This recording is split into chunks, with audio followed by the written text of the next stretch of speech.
dresser la table, mettre le couvert, pendre la crémaillère, voilà autant d'expressions qui nous renvoient à notre histoire alimentaire cette semaine à porte ouverte au Musée de la civilisation.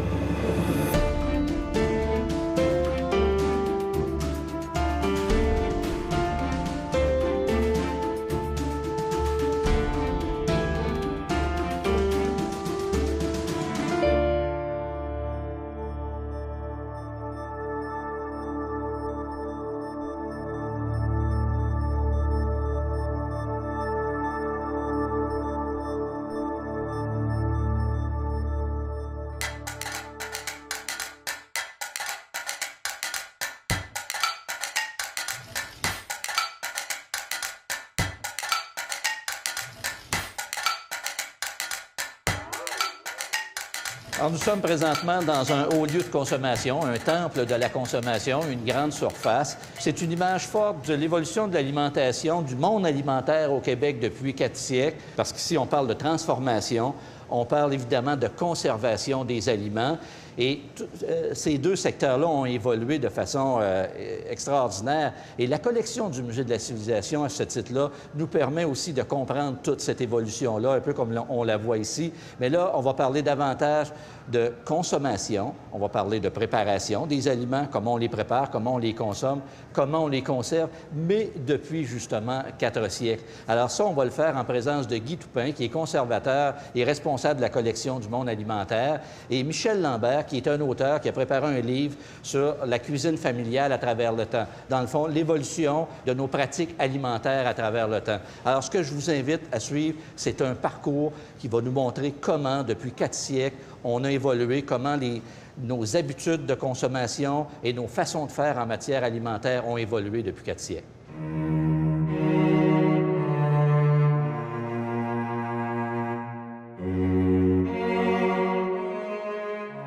Alors, nous sommes présentement à la Maison Chevalier, à la Place Royale à Québec. On sait que la Maison Chevalier est vouée à la reconstitution des intérieurs anciens avec l'exposition qui s'appelle « Ambiance d'autrefois ».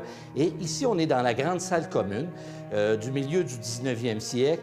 Ce qu'on voit ici, principalement dans cette salle-là, on voit que la table est dressée. C'est tout à fait dans le propos de ce qu'on veut vous entretenir, c'est-à-dire la collection alimentaire du Musée de la civilisation qui regroupe plus de 12 000 objets. Mais pour nous aider à mieux comprendre ou à cerner cette grande collection, on va la diviser en 3 catégories. Tout d'abord, si je regarde ici, on parle de la conservation des aliments. Alors, il y a tout un volet sur les 12 000 objets qui sont propres à la conservation des aliments. Et ce qu'on voit ici, il y a la tourtière. On est en train de préparer une tourtière. Ça, c'est la préparation des aliments. Alors, dans cette collection-là, il y a un volet très, très important consacré à la préparation des aliments. Et d'ailleurs, même les cuisinières, ici, on a un poêle 2 ponts. Ça aussi, c'est voué à la préparation des aliments. Alors, nous sommes dans cet univers du 18e siècle et justement, on aborde le 3e volet de la consommation et on va aller voir le conservateur Guy Toupin aux collections du Musée de la civilisation qui va nous entretenir plus longuement de la grande collection alimentaire.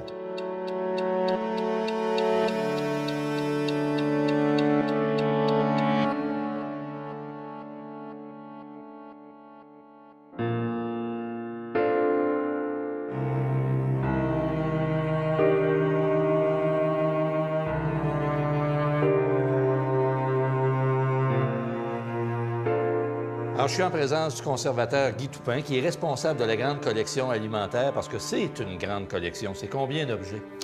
Juste dans la section alimentaire, c'est 12 000 pièces au musée. Et principalement dans une réserve où ça se répartit? Ça se répartit dans 3 réserves. OK. Mais là, présentement, on est dans le service alimentaire et on retrouve à peu près 7 000 pièces. Bon, ça, c'est important parce que, justement, on a dit qu'on, compte tenu de l'ampleur de cette collection-là, on va poser un regard à 3 niveaux. D'abord, on va parler, je pense, ici, on est dans la consommation alimentaire. Le service de table, essentiellement. Et là, ici, qu'est-ce qu'on a sous les yeux? Bien, ici, la première des choses, vous avez des métaux. C'est des assiettes en étain du 18e. Parce que les faïences ne sont pas encore arrivées sur le marché et c'est encore... Alors là, vraiment, c'est les débuts de la colonie. c'est On le est... 18e siècle, 17e, 18e siècle. OK. Vous avez des grandes assiettes comme ça qui servent à peu près à tout. Mais ici, on est véritable. On n'est pas dans la paysannerie du tout, là. Du tout. Mais effectivement, c'est la bourgeoisie. Les pièces bourgeoises passent souvent le temps. Et associé à ça, vous avez des pièces qui sont très significatives. Pour la même période, là, c'est l'ustensile d'usage, là, c'est la cuillère. Alors ça, c'est toujours en étain. C'est en étain, les mêmes matériaux que ça. Et ça vient à l'usure, ça vient tranchant, fait qu'on peut même couper les viandes. Ah oui. Fait qu'on s'en sert. Les fourchettes et les couteaux sont vraiment très rares ici. C'est ça, plutôt rare. Fait qu'on va arriver un petit peu plus au début du 19e siècle, mais avec des ustensiles très particuliers. On voit des manches en os. Alors, fourchette à 3 dents. Fourchette à 3 dents, c'est la particularité. Et aujourd'hui, on est rendu à 4. Il n'y a pas grand-chose qui a été modifié, sauf la longueur des pièces. Et vous avez des couteaux aussi en os, pour la même période. Mais ils sont très rares, c'est 1 par 4 ou 5 convives. Alors, dans la collection actuelle, on est capable d'évoquer au niveau de, disons, de la bourgeoisie ce qu'on pouvait retrouver sur la table en termes de services. Oui, parce que 4 siècles de production dans différents pays, ça fait beaucoup d'objets. C'est ce qu'on retrouve dans la collection. C'est ce qu'on retrouve dans la collection. Et je sais, là, la table se complexifie. Plus on avance dans le 18e siècle, dans le 19e, la table se spécialise, elle devient... Au 19e, milieu 19e, c'est la période pour la complexité d'une table. C'est l'âge d'or de la table? Oui. Une pièce qui est toujours intrigante. Ben oui. Un manche à gigot. Un manche à gigot pour couper quand on veut couper. Pour le tenir, on enfonce l'os, et on le maintient et on le coupe. Ah, c'est drôlement intéressant. Ça, c'est vraiment le maximum qu'on peut retrouver là, au niveau des ustensiles. Alors, ça veut dire, c'est sûr, ça traduit à la fois l'évolution de la table, l'évolution des pratiques alimentaires, bien sûr. Là, on s'en vient voir les grands ensembles, mais je pense qu'avant, il y a comme un incontournable qu'on veut regarder dans l'histoire de la vaisselle. L'incontournable, c'est Monsieur Tout-le-Monde, c'est de la vaisselle de Port-Neuf. C'est des plats qu'on se servait régulièrement. C'est une vaisselle, vraiment, c'est une faïence grossière, peinte à la main. De Nouvelle-Écosse? Oui, et c'est des pièces qui ont été très répandues en Amérique. Et je pense qu'il y a une histoire particulière à la vaisselle de Port-Neuf. Mais c'est parce qu'on se dit que c'est une vaisselle de Port-Neuf, parce qu'on a cru longtemps qu'il y avait une fabrique à Port-Neuf, parce qu'on en vendait sur place. Mais c'est un bateau anglais qui s'est échoué et qu'il contenait dans sa cale à peu près 2000 services à vaisselle. Fait que pendant les années, les gens, ils ont ramassé. Ça s'est répandu dans ça la s'est région répandu de Port-Neuf. Fait que les gens, c'est un incontournable. On appelle ça maintenant la vaisselle de Port-Neuf ici. Alors voilà la véritable histoire de la vaisselle de Port-Neuf. Maintenant, là, on est dans le milieu 19e. Oui, milieu 19e. Là, c'est de la vaisselle, mais avec des scènes de Québec. Oui, le FT Thomas, on l'a surnommé parce que le FT Thomas, sous les pièces, est marqué FT Thomas. C'est un fabricant. C'est un fabricant. C'est un vendeur, plutôt. Un distributeur. Un distributeur de Québec qui achetait les pièces en Angleterre, faisait mettre, parce que c'est de la décalcomanie, c'est un décalque. C'est du transfert. C'est du transfert de photos, de dessins. Et on a fait des scènes de la ville de Québec et de tous les alentours.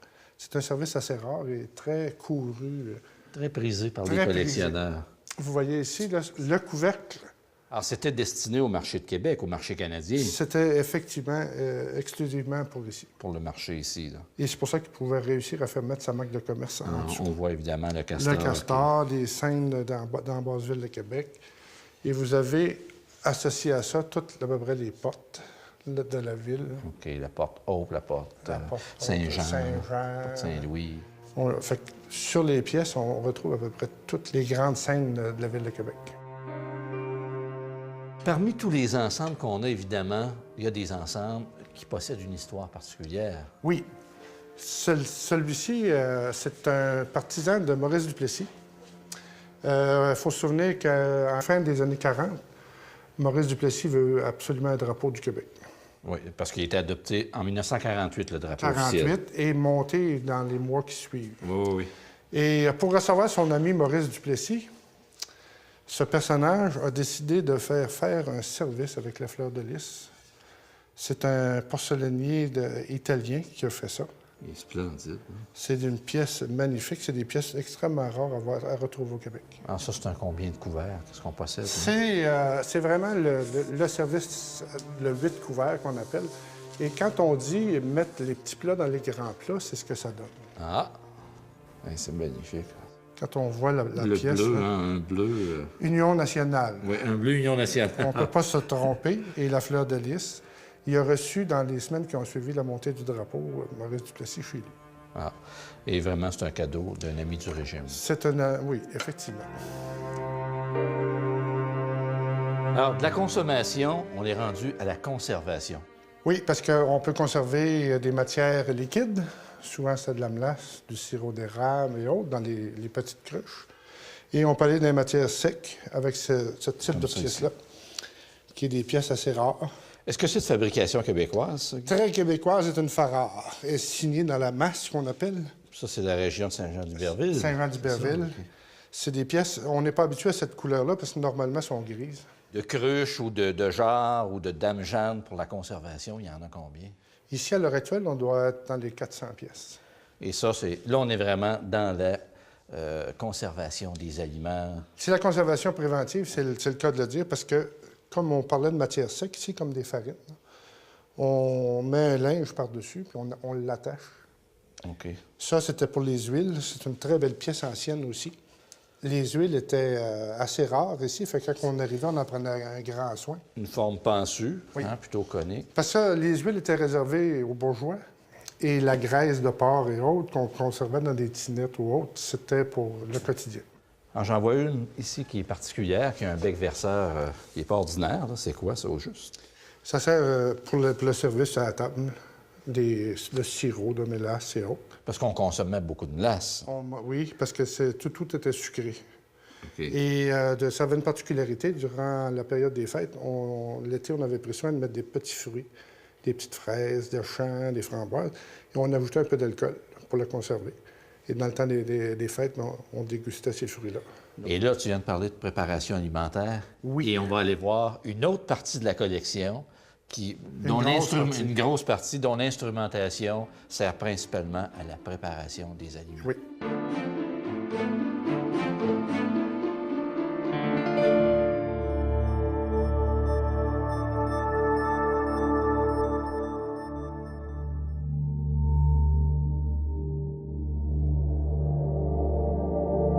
Alors là, on voit que le conservateur a dressé la table pour nous. Alors, tout est prêt. Un échantillonnage d'objets.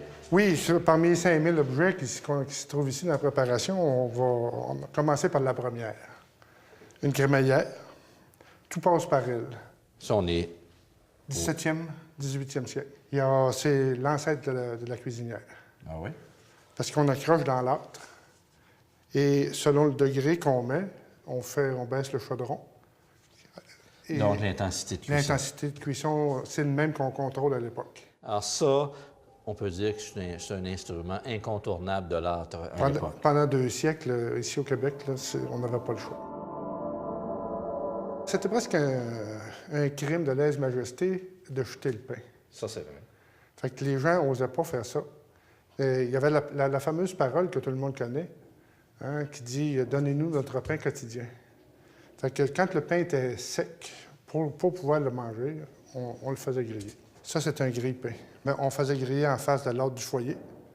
Et pour retourner, faire griller de l'autre côté. Simplement une petite rotation. Tout simplement. De ça, on en est arrivé à 1950 avec ce grille-pain automatisé. Ici, vous avez 2 plats à mélanger que nos grands-mères se servaient. Mais là, on progresse dans le temps. C'est autre chose. On avance. Ça, c'est de 1870-1880. Vous avez toute la variété. Ce type de plat-là là, se vend en série de 4, qui vont un dans l'autre. Et nos grands-mères faisaient détremper les pâtes dedans, etc. C'est des mesures. C'est des mesures, ça servait aussi de mesures. Mais ça ici, là, c'est une loupe d'arbre. C'est une loupe d'arbre. Évidée. Évidée, c'est très dur à faire. Et est-ce que c'est ça que c'est un plat à trancher des légumes, plat à choux? À choux et autres, ça servait à peu près à tout. OK. C'est le bol universel pour l'époque. Alors là, on parle évidemment préparation des aliments. Il y a des pièces ici qui sont liées à la conservation. À la conservation, mais à la préparation alimentaire aussi. On conserve les gras. Fait qu'on apprête les chaudrons qui sont en fonte, etc. On les graisse comme il faut pour faire cuire. Ou on utilise celui-ci qui servait aux huiles. Alors ici, on est dans la réserve des petits métaux, évidemment toujours dans le secteur alimentaire. Et là, ce qu'on vient voir, c'est de l'instrumentation. Oui. Si on vient vers ici... Là, on est à la fin du 19e. C'est plus sophistiqué. C'est magnifique aussi. Fait que vous avez des cuillères à sauce. Ils ont chacun une fonction très particulière. Et toujours dans les périodes, comme tu l'as mentionné, oui. Toujours aussi anciennes. Et vous avez toute la panoplie d'ustensiles qui va avec. Parce que vous avez des ustensiles de table, couteaux, fourchettes, cuillères qui sont anciennes. Et vous avez une progression dans des matériaux au fur et à mesure. Et ça va même jusqu'au plastique, ce qu'on appelait le bakélite à l'époque, dans les années 30. Et on en a même en couleur. Et vous arrivez à ce qu'on appelle l'argenterie, les couteaux plaqués ou les lames en stainless dans les années 40. Alors là, on a quand même fait on a regardé des objets associés à la conservation, à la préparation, mais je sais aussi qu'on a des objets beaucoup plus volumineux associés à ce domaine alimentaire qu'on pourrait aller voir. Oui, avec grand plaisir. Alors, la glacière, c'est véritablement un grand pas dans l'histoire de l'alimentation. Et celle-ci est assez particulière. Normalement, on les connaît au bois. Absolument. Les glacières qu'on voit, elles sont plutôt rectangulaires. Rectangulaires en bois franc, etc. Là, celle-ci est en tôle galvanisée, exprès. Ici, c'est pour mettre la glace. Alors, le marchand de glace qui livrait la glace déposait son bloc ça ici. On referme. C'était des gros blocs de glace. Des très gros blocs de glace. Et... la partie réfrigérée, c'est ici. Oui, la partie en bas, et vous avez les tablettes que vous pouvez ajuster à tous les niveaux. OK. Selon l'intensité, parce qu'évidemment, le plus c'est prêt, plus c'est froid. OK. Fait que le beurre allait souvent en haut, etc., puis on descendait comme ça. Et les plateaux tournent. Fait que c'est une innovation pour l'époque. Puis là, ça veut dire qu'on n'est plus dépendant du tout des saisons, des températures, parce que le marchand de glace, évidemment, il coupe sa glace durant l'hiver, il l'entrepose dans des endroits appropriés, puis après ça, il en fait la livraison 12 mois par année. En ville, c'était de façon permanente, mais ça nous arrive au réfrigérateur. Ça, c'est la vraie pièce libératrice pour la famille. Oui, puis en même temps aussi, une consommation beaucoup plus variée. Oui, parce que là, on peut garder des jours, et à l'intérieur, en haut, vous avez un congélateur. Puis là, il y a une grande libération au niveau de la cuisine, parce que du frigidaire aussi, il y a une poêle électrique. Là. La cuisinière électrique qui est encore présente aujourd'hui chez nous, même si le four micro-ondes essaie de faire sa place. Dans toutes nos maisons, on a la cuisinière électrique. Celle-ci a un design très moderne pour l'époque, mais combien révélateur. Hein? Oui, parce qu'elle est beaucoup plus ancienne, hein, celle-ci. Elle reprend les formes de cuisinière au bois. Oui, effectivement, mais le four excentré. Fait qu'on voit même les motifs, on voit que ça a servi. C'est vraiment une entreprise québécoise qui a fait ça. C'est de toute beauté. En parlant de cuisson d'aliments, alors on va aller voir Michel Lambert, qui est un spécialiste de l'histoire alimentaire. Là, on a parlé des objets, on a parlé des contenants. Lui, il va nous parler du contenu de l'assiette. Mais je te remercie infiniment de nous avoir présenté cette collection. De rien, ça fait plaisir.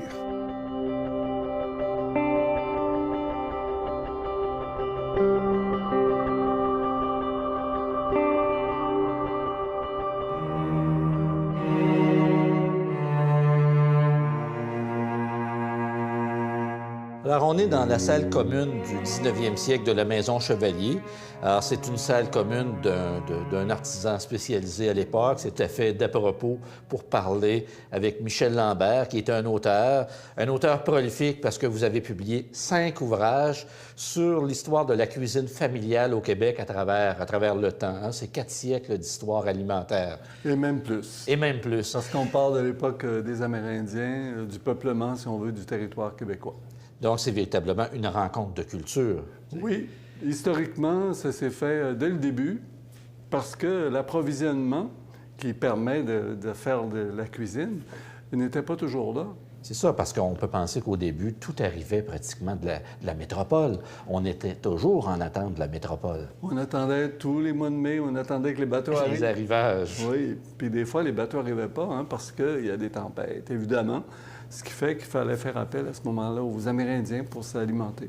Fait qu'au lieu de faire du bouilli avec du bœuf ou du lard salé, on en faisait avec du lièvre, avec de l'orignal, avec des oiseaux, des canards, etc. Puis c'est comme ça, finalement, qu'on s'est mis à aimer le gibier, à faire des pâtés, des sauces avec du gibier. Un peu comme on retrouve ici sur la table qui est en préparation, une tourtière, là.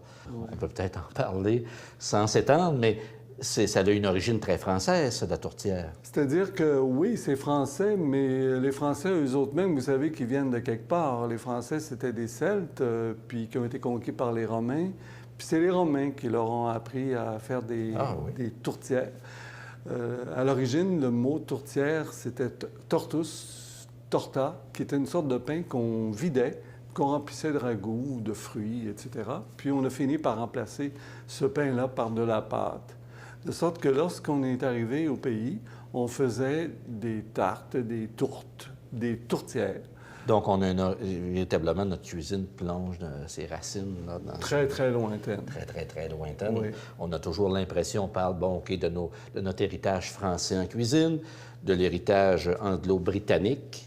Oui. Parce que là, évidemment, au 17e, 18e siècle, c'est ce dont vous avez fait allusion en termes d'héritage, mais plus on va avancer, on arrive à la conquête, et là, la cuisine va se transformer, tout comme on l'a vu dans la collection, l'instrumentation pour travailler dans la cuisine s'est modifiée aussi. Hein? Bien sûr. Là, les Anglais arrivent avec leurs nouveaux instruments. Ils sont, en général, le plus fortunés. Ils invitent les jeunes filles québécoises, francophones, à travailler chez eux. Domestiques, comme cuisinières. Et là, bien, les filles retournent à la maison, puis j'ai appris telle affaire, à me montrer à faire telle affaire, de sorte que c'est comme ça, par exemple, que les puddings sont entrés. Okay. C'est comme ça qu'on s'est mis à faire des roast beef, parce qu'avant, on ne connaissait pas les roast beef. Donc, c'est des viandes cuites, alors qu'avant... Avant, c'était des rôtis qu'on faisait, beaucoup de viande bouillie. Je dirais que 90 du temps, on faisait bouillir les choses. On faisait bouillir? Oui, et on le faisait bouillir très, très longtemps. Ça bouillait toute la nuit et on mangeait ce qu'on avait fait cuire la veille au soir, ce qu'on avait mis sur le feu la veille au soir. On le mangeait le lendemain matin, même pour vers 9-10 heures, parce que... Donc, c'était des viandes très tendres, c'était des viandes archi-cuites. OK, archi-cuites, oui. Là, effectivement. La table s'est complexifiée aussi. Oui. On a une table beaucoup plus garnie parce que, j'imagine aussi à l'époque, les moyens de conservation, les moyens de cuisson, et dans la salle commune, ici, par exemple, il y a un poêle 2 ponts, donc on était capable de faire cuire des tartes autrement. Oui. C'était plus facile.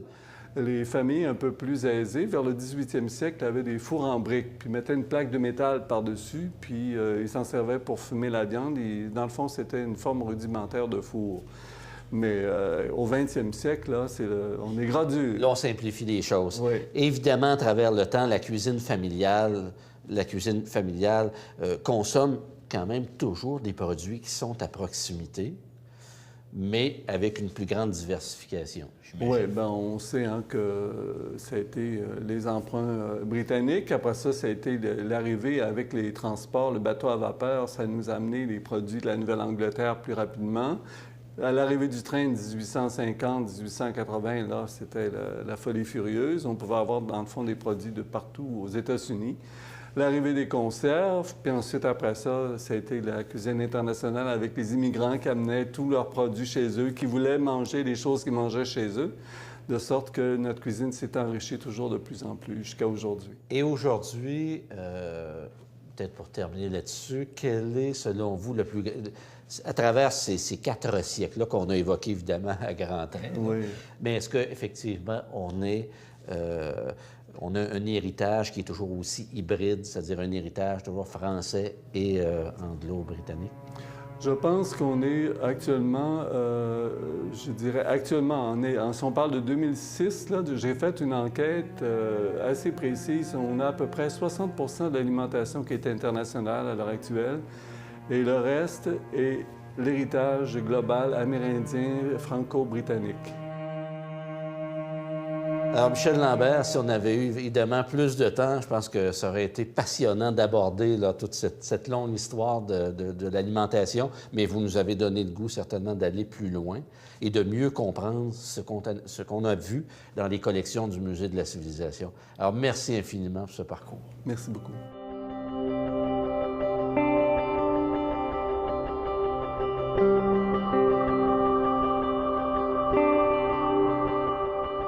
Alors, j'espère que vous avez aimé ce parcours à travers l'histoire alimentaire avec notre invité Guy Toupin, avec Michel Lambert, parce que ça nous a permis de comprendre comment le monde alimentaire s'est complexifié à travers le temps, comment nos pratiques alimentaires se sont complexifiées, comment la table est devenue véritablement un enjeu de société au fil du temps, comment les aliments ont conditionné l'instrumentation qu'il y avait autour de cette table-là, mais en même temps, il y a une complexification des objets. Le nombre d'objets, c'est de plus en plus développé, mais en même temps, il y a une simplification dans la préparation des aliments. Tout est devenu de plus en plus facile pour consommer. Mais il y a un paradoxe dans le 21e siècle qu'on retrouve, c'est qu'on a de plus en plus des cuisines qui sont bien équipées, bien organisées, mais en même temps, c'est le siècle du surgelé, c'est le siècle des aliments préparés. Et on y consacre de moins en moins de temps à cette cuisine-là. Alors, qui sait-on? Peut-être qu'un jour, on aura dans la collection du Musée de la civilisation une collection associée à la cuisine surgelée.